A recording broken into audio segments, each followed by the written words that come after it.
یہ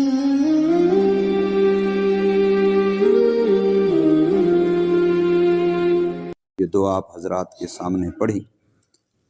اس میں اللہ تبارک و تعالی نے مسلمانوں کو دین کا کام کرنے کی ترغیب دی ہے، اور دین کے کام کے لیے اپنے قربانی دینا، جان مال وقت کی، اس کی ترغیب دی ہے۔ دیکھیں، مرنا اٹل بات ہے، اس میں نہ کسی کا اختلاف تھا، نہ ہے، نہ کبھی ہوگا۔ مرنا فان، کل نفس ذائقۃ الموت، کوئی بنگلے میں مرے، یہ بات پکی ہے۔ اب یہاں چیزیں دو ہیں، ایک دین ہے اور ایک دنیا ہے، تیسری کوئی چیز نہیں ہے۔ آدمی یا تو دین کی حالت میں ہے یا دنیا کی حالت میں ہے، اس کے درمیان میں کوئی اور حالت نہیں ہے۔ آدھا تیتر آدھا بٹیر والی بات نہیں ہے، یا تو دنیا میں لگا ہوا ہے یا آخرت کے لیے لگا ہوا ہے، یا دنیا کی محنت کر رہا ہے یا آخرت کی محنت کر رہا ہے۔ لَقَدْ خَلَقْنَا الْإِنسَانَ فِي كَبَدٍ، ہم نے انسان کو محنت میں پیدا کیا ہے، مشقت میں پیدا کیا ہے۔ کوئی انسان ایسا نہیں ہے جو محنت نہ کر رہا ہو، جو مشقت نہ کر رہا ہو۔ محنت ہر بندہ کر رہا ہے، دین کی کر رہا ہے تو محنت کر رہا ہے، دنیا کی کر رہا ہے تو محنت کر رہا ہے۔ مرنا بھی پکی بات ہے، حالتیں بھی یہی دو ہیں، یا تو دنیا کی حالت ہے یا دین کی حالت ہے۔ اب مرے یا مارا جائے، اگر ہے دنیا کی حالت میں،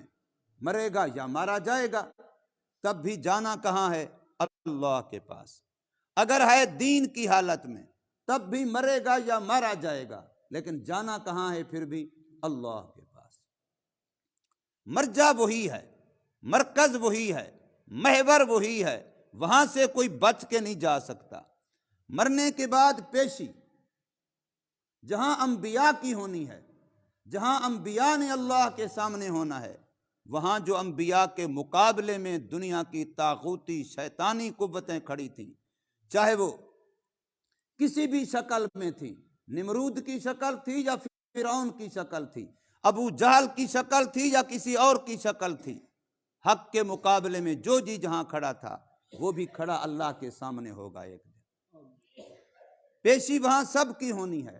اب اللہ فرما رہے ہیں تم دین کے راستے میں مرو یا مارے جاؤ، تب بھی آنا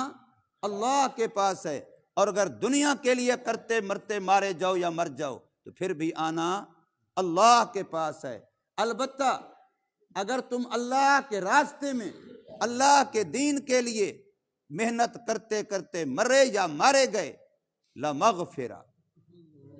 جو تمہیں وہاں بخشش ملنی ہے، وَرَحْمَةٌ، جو اللہ کی رحمت برسنی ہے، خَيْرٌ مِّمَّا يَجْمَعُونَ، دنیا کے تمہیں جو نقشے نظر آ رہے ہیں، جو خزانے نظر آ رہے ہیں، جو دولتیں نظر آ رہی ہیں، جو کار کوٹھیاں بنگلے بینک بیلنس نظر آ رہا ہے، یہ اس کے مقابلے میں کوئی حیثیت ہی نہیں رکھتا۔ اللہ کی طرف سے دین کا کام کرتے ہوئے مرنے والے یا مارے جانے والوں کو جو اللہ نے مغفرت دینی ہے، جو اللہ نے رحمت دینی ہے، خیر مما یجمعون، وہ دنیا کے سارے خزانوں سے کروڑوں درجے نہیں، اربوں خربوں درجوں سے بھی زیادہ بہتر ہے۔ تو اس لیے فرمایا وَلَئِن قُتِلْتُمْ، اور البتہ اگر مارے جاؤ تم، فی سبیل اللہ، اللہ کے راستے میں، یعنی اللہ کے دین کا کام کرتے ہوئے، شریعت کے مطابق زندگی گزارتے ہوئے۔ اب اس میں یہ کوئی لازمی نہیں ہے کہ وہ جہاد میں ہو، یہ کوئی لازمی نہیں ہے کہ وہ تبلیغ کی تشکیل میں ہو، یہ کوئی لازمی نہیں ہے کہ وہ مسجد مدرسے میں ہو، یہ کوئی لازمی نہیں ہے کہ وہ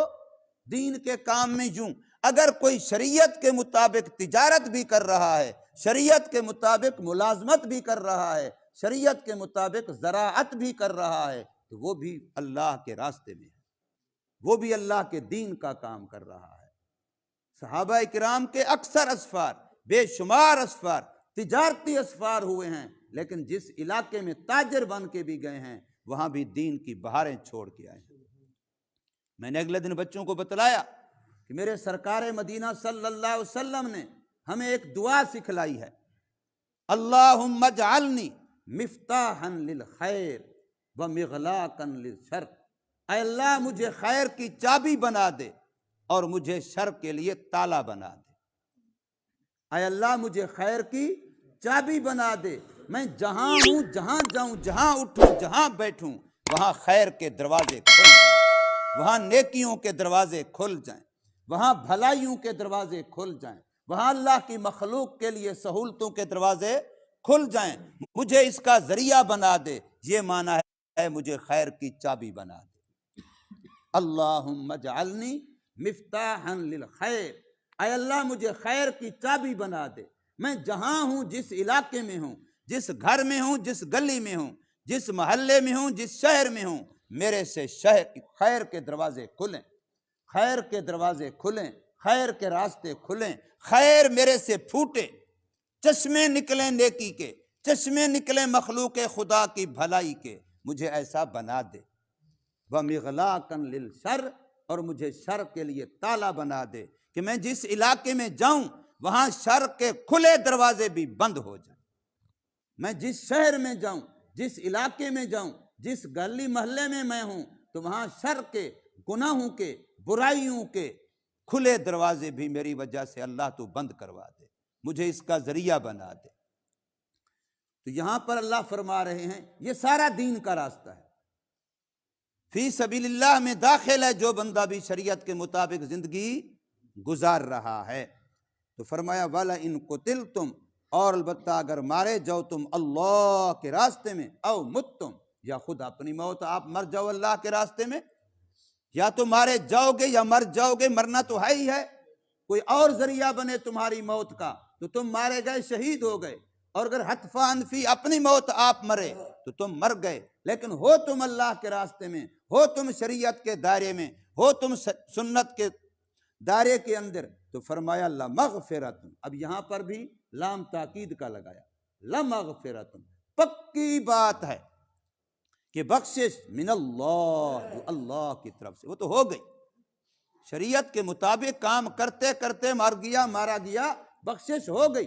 لمغفرۃ، پکی بات ہے کہ بخشش، جو خطائیں تھیں، جو قصوریں تھیں، جو گناہ تھیں، سب معاف ہو گئے، سب بخشے گئے، اس وجہ سے کہ مرتے وقت اس کی زندگی شریعت والی تھی۔ کل میں ایک سن رہا تھا کلپ بیان کسی مولوی صاحب کا کہ ایک مستری تھا، اس اینٹ گارے کا کام کرنے والا مستری تھا، اینٹ گارے کا کام کرنے والا، اس کی عادت یہ تھی کہ جب بھی کام ختم کرتا تو کہتا چلو پڑھو لا الہ الا اللہ، آج کا کام ختم ہو گیا، کلمہ پڑھا کام ختم،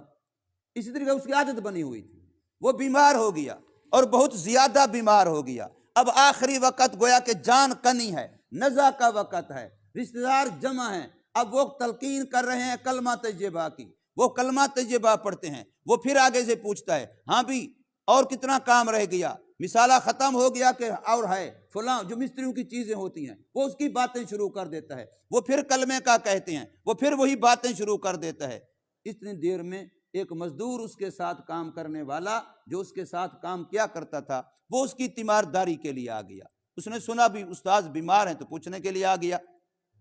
اس کو نہیں پتا تھا کہ بیچارے کا آخری وقت ہے، اس کو جو تلقین کی جا رہی ہے کلمے کی، جب آئے تو دیکھا سارے پریشان ہیں، وہ کلمے کا کہتے ہیں، وہ آگے سے وہ باتیں کرتا ہے جو مستری کام کی کیا کرتا ہے، وہ سارے گھر والے پریشان ہیں، تو اس نے کہا تم آرام کر جاؤ، ایک طرف ہٹ جاؤ۔ اب وہ ہٹ گئے، اس نے کہا ہاں جی استاد جی آج کا کام ختم ہو گیا، مثالہ بھی پورا ہو گیا، اینٹیں بھی پوری لگ گئی، فلاں بھی ہو گیا، اس نے کہا چلو پڑھو پھر لا الہ الا اللہ، اور یوں کا اور جان پرواز کر، روح نکل گئی۔ اب اس نے وہ عالم بیان کر رہے تھے کہ دیکھو اس میں اور کوئی پتہ نہیں نیکی تھی کہ نہیں تھی، کوئی پتہ نہیں اور بھلائی تھی کہ نہیں تھی، لیکن ایک نیکی تھی تو مرتے وقت کام آ گئی، ایک نیکی تھی تب بھی وہ مرتے وقت کام آ گئی۔ تو یہ نیکی کا یوں آپ نے آپ کو خوگر بنانا، مرنا تو ہے ہی ہے،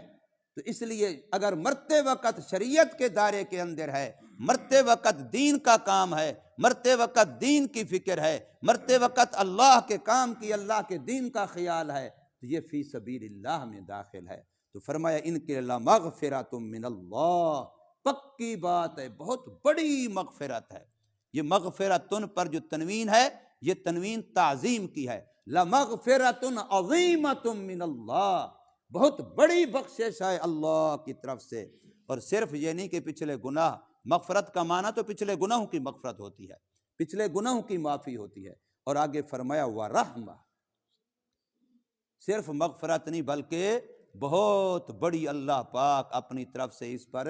رحمت بھی فرما دیں گے۔ اور وہ رحمت کیا ہوگی؟ خیرم مما یجمعان، یہ سارے انسان مل کر کے جو دولتیں، جو نقشے، جو خزانے دنیا کے جمع کرتے ہیں، ان سے کروڑاں ارباں خرباں درجے زیادہ بہتر وہ رحمت ملے گی اس بندے کو۔ وَلَئِن مُتُّمْ، اور اگر دین کا کام نہ ہو تو پھر دوسری سائڈ دنیا کا کام ہے، تیسری کوئی چیز ہے ہی نہیں بندے کے لیے۔ اور فرمایا وَلَئِن مُتُّمْ، اور البتہ اگر تم مرے، او قتلتم، یا مارے گئے، دنیا کا کام کرتے کرتے، دنیا کی فکر کرتے کرتے، دنیا کے نقشوں کا سوچتے سوچتے، کار کیسی ہو، کوٹھی کیسی ہو، بنگلہ کیسا ہو، کون سا ٹاؤن ہو، کون سا محلہ ہو، کون سا نقشہ ہو، کون سے رنگ ہوں، کتنی منزلیں ہوں، کتنے مرلوں میں ہو، کتنے کنالوں میں ہو، اسی کو سوچتے سوچتے دنیا سے چلے گئے، یوں مر گئے یا مارے گئے، تو فرمایا پھر بھی جانا جو تم نے اللہ کے پاس ہے، انجام تو وہی آنا ہے، محور تو وہی ہے، مرکز تو وہی ہے۔ لَإِلَى اللَّهِ تُحْشَرُونَ، پکی بات ہے، یہاں بھی لام داخل کیا تاکید کا، لَإِلَى اللَّهِ، پکی بات ہے کہ تم جمع کیے جاؤ گے اللہ کے سامنے۔ پھر وہاں کیا منہ دکھاؤ گے؟ کس کی فکر میں تھے؟ کیا سوچ رہے تھے؟ دماغ کہاں لڑا رہے تھے؟ صلاحیتیں کہاں لگا رہے تھے؟ لیاقتیں، استعدادیں کہاں لگا رہے تھے؟ کیا جواب دو گے اللہ تعالیٰ کو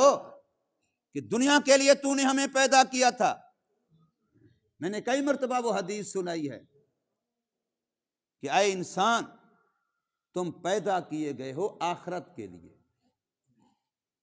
الدنیا خلقت لکم، دنیا تمہارے لیے پیدا ہوئی ہے، تم دنیا کے لیے پیدا نہیں ہوئے ہو۔